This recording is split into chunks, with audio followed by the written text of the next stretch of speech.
आज से बहुत साल पहले की बात है कि नागिन कुंभ में स्नान करने के लिए आई और वहाँ बहुत सारे सपेरे भी उसे ढूंढते हुए आए।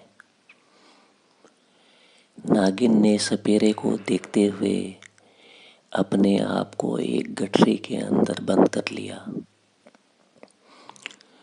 उस गठरी को एक छोटी सी बच्ची लेके चली गई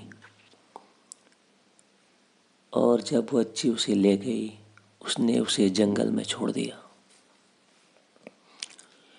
वहाँ से गुजरते हुए एक साधु बाबा ने उस गठरी को पकड़ा और अपने आश्रम में ले गया।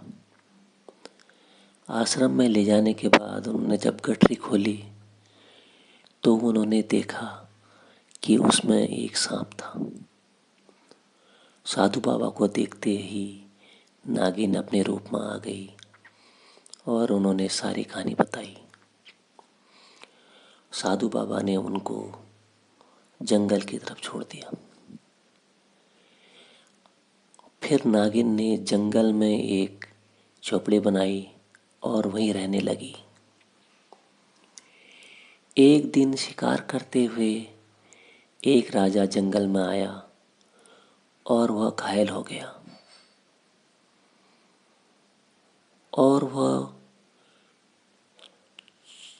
छुपते छुपाते किसी तरह उस झोपड़ी में पहुंचा तो नागिन रूपी उस लड़की ने उनकी बहुत सेवा की और राजा को जब होश आया तो राजा ने अपने आप को एक झोपड़ी में पाया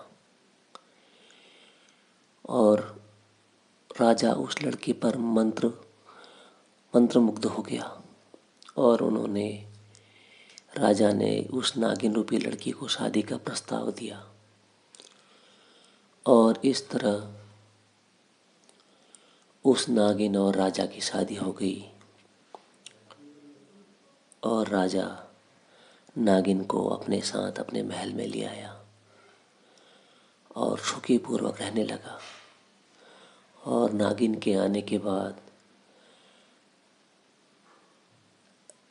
राजा का प्रदेश बहुत खुशहाली से रहने लगा। वहाँ तरक्की पर तरक्की होने लगी, खेती अच्छी होने लगी और इस तरह राजा और नागिन के मिलन ने एक नया इतिहास रच दिया।